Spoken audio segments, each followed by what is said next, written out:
امن اور روزگار یہ اللہ کی نعمتوں کے خزانے میں سے اہم ترین نعمتیں ہیں، اور اللہ تعالیٰ یہ دونوں اہم نعمتیں اسی قوم کو عطا فرماتا ہے جو کہ اس کی شکر گزار ہوتی ہیں۔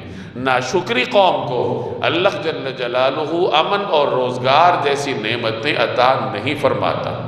قرآن کریم میں اللہ تبارک و تعالیٰ ایک قوم کا واقعہ بیان کرتا ہے۔ ضرب اللہ مثلا قریہ، اللہ تبارک و تعالیٰ تمہیں مثال دیتا ہے ایک بستی کی، کانت آمنہ، جو کہ پرامن تھی، اسے امن کی دولت حاصل تھی، مطمئنہ، مطمئن تھی، اسے کوئی اندیشے نہیں تھے، یعنی اللہ کی ان عظیم نعمتوں میں سے پہلی نعمت اس کو حاصل تھی کہ وہ پرامن زندگی بسر کر رہی تھی۔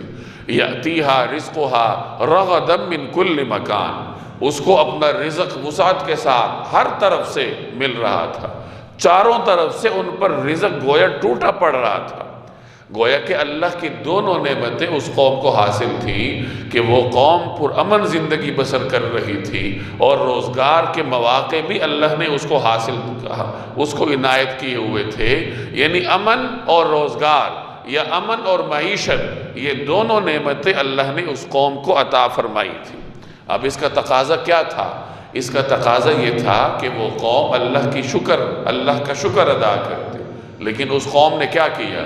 فَكَفَرَتْ بِأَنْعُمِ اللَّهِ، اس قوم نے اللہ کی نعمتوں کا انکار کیا، ناشکری کی، تو اللہ نے یہ دونوں نعمتیں چھین لی۔ فَأَذَاقَهَا اللَّهُ لِبَاسَ الْجُوعِ وَالْخَوْفِ بِمَا كَانُوا يَصْنَعُونَ، تو اللہ نے ان کے اعمال کی وجہ سے، ان کے کرتوتوں کی وجہ سے انہیں خوف اور بھوک کا لباس پہنا دیا۔ جیسے انسان کے ساتھ لباس چمٹا ہوتا ہے، اسی طرح اللہ نے ان کے ساتھ خوف کو چمٹا دیا۔ اب وہ ہر اعتبار سے بدامنی کا شکار ہیں، اپنے بدن کے لیے، اپنی جان کے لیے، اپنے مال کے لیے، اپنے گھر کے لیے، ہر اعتبار سے بدامنی کا شکار۔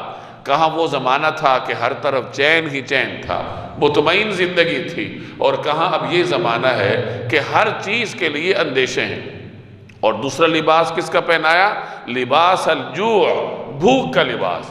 کہاں یہ وہ زمانہ تھا کہ چاروں طرف سے رزق ان کے اوپر ٹوٹا پڑ رہا تھا، ہر طرف سے رزق میسر تھا، اور اب یہ وقت ہے کہ اللہ نے بھوک ان کے ساتھ ایسی پیوست کر دی جیسے لباس انسان کے ساتھ ملا ہوتا ہے، متصل ہوتا ہے۔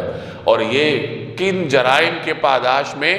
یہ ناشکری کی پاداش میں، کہ انہوں نے ناشکری کی تو اللہ تبارک و تعالی نے امن اور روزگار کی نعمتیں اس قوم سے چھین لی، اور اس کے بدلے میں انہیں بدامنی، بد اطمینانی اور بے روزگاری والی زندگی عطا کر دی۔